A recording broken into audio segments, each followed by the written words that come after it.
Most wars don't start with gunfire. They start with whispers. A phone call routed through 3 countries. A name that appears in 2 classified files that were never supposed to meet. By the time anyone realized what was happening, the same man was quietly shaping operations for the CIA and supplying intelligence to one of the most violent cartels in the Western Hemisphere. Both sides believed he was theirs. Both sides trusted him with secrets that could start wars. And for years, he controlled the flow of truth between them. He didn't look like a spy. No military posture, no coded briefcases, no dark sunglasses. Just a logistics consultant who spoke 3 languages, traveled constantly, and knew how to move information the way others move cargo. He built his reputation in the gray zones, shipping lanes, customs negotiations, private security contracts, places where governments and criminal empires sometimes brush shoulders without ever acknowledging it. That's where intelligence agencies recruit from, people who already live between worlds. At first, his cooperation seemed routine. A contact here, a shipment manifest there. A few insights into smuggling routes that helped intercept weapons and narcotics. Nothing dramatic, nothing headline-worthy, but intelligence work rarely feels dramatic when it begins. It feels bureaucratic, quiet, procedural, until suddenly it isn't. The first sign something was wrong didn't come from the agency. It came from the cartel. A convoy meant to move untouched through a border corridor was intercepted with surgical precision. The timing was too perfect, the route too specific. Someone had talked. Cartel leadership assumed it was an inside betrayal. They began interrogations, surveillance, quiet disappearances. But instead of panicking, the informant offered help. He said he could identify the leak, said he had contacts inside US intelligence, said he could feed the cartel information about future operations, enough to prove his loyalty. He positioned himself as their solution, and they believed him. Now he was playing both sides. To the cartel, he was a man with access to American intelligence channels. To the Americans, he was a valuable human source embedded in criminal logistics. Neither side realized they were receiving carefully curated fragments of truth. He never lied outright. That would have been too risky. Instead, he rearranged reality. He delayed information by hours, shifted dates, swapped minor details that altered outcomes just enough to change who won and who lost. One raid would succeed. Another would fail. One shipment would be seized. Another would vanish. From the outside, it looked like chaos. From inside, it was choreography. He was managing the tempo of 2 conflicts at once, and then the stakes escalated. A cartel faction war was brewing, brutal, unstable, and spilling across borders. Meanwhile, US intelligence was preparing a coordinated crackdown meant to cripple the organization's finances and leadership simultaneously. If either side struck too early, the other would retaliate violently.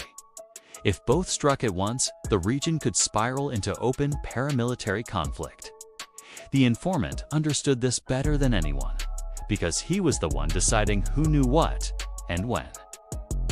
He began feeding each side intelligence designed to provoke caution, but also suspicion. To the cartel, he hinted the Americans were preparing something massive. To the Americans, he suggested the cartel was mobilizing beyond its usual limits. Fear breeds action. Action breeds mistakes. He wasn't just passing information anymore. He was shaping strategy. For a while, it worked. Both sides slowed their operations, waiting for confirmation. Meetings multiplied. Plans stalled. Resources shifted. He had effectively frozen to escalating conflicts using nothing but selective truth. But manipulation has a shelf life. And eventually, someone notices the pattern. The breakthrough didn't come from a field agent or a raid. It came from an analyst. Buried in cross-reference reports was a strange consistency. Every major success and every major failure seemed to trace back to intelligence linked to the same source.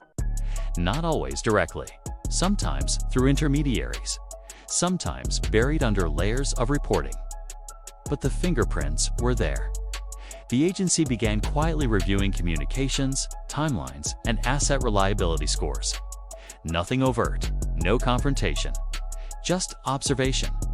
Because if they were right, they weren't dealing with a compromised source. They were dealing with someone orchestrating outcomes. Meanwhile, inside the cartel, suspicion was also growing. A lieutenant noticed that the informant's warnings always seemed accurate enough to inspire trust, but never accurate enough to prevent losses entirely. It was as if he was balancing the damage, keeping both sides wounded but never dead, keeping both sides dependent on him. The moment everything nearly collapsed came during a planned multinational operation targeting cartel leadership. It required synchronized raids across 3 countries, coordinated financial freezes, and simultaneous arrests. A strike designed to decapitate the organization overnight. The informant learned about it early. Instead of passing the information cleanly to the cartel, he altered one detail: the timing of a single raid. Just one. But that change caused a cascade. One team arrived too early. Another moved too late. A suspect escaped, believing the operation had begun prematurely. Gunfire erupted. Borders locked down. Cartel units mobilized defensively. For several hours, intelligence agencies believed they were witnessing the start of a coordinated armed response. They weren't. They were watching the ripple effect of one man shifting the clock. After that, the investigation accelerated. Communications were traced more aggressively, financial links scrutinized, travel patterns reconstructed. The agency finally realized the uncomfortable truth. He wasn't just feeding both sides. He was stabilizing a system that benefited from controlled conflict. As long as the war simmered, he remained valuable. To the cartel, he was protection. To the agency, he was access. Peace would make him irrelevant. Victory would make him disposable. So he engineered stalemate. When they finally moved to detain him, he was already gone. No dramatic escape. No high-speed chase. Just a canceled meeting. A disconnected phone. A passport that had quietly been renewed months earlier. He vanished into the same global networks that had made him useful in the first place. To this day, no official record confirms where he went. Some believe he was quietly extracted. Others think he negotiated protection using what he knew. Because what he knew was terrifying. He had seen how intelligence flows could steer conflicts. How governments and criminal empires both rely on intermediaries they barely understand. How easily a single trusted voice can redirect the course of operations spanning continents. He proved something intelligence agencies rarely admit out loud. The most dangerous weapon in modern conflict isn't a drone, or a missile, or even an army. It's trust. Because once someone controls what 2 enemies believe about each other, they don't just observe war, they run it. And somewhere out there, possibly still alive, is a man who learned exactly how to do that, and never had to fire a single shot.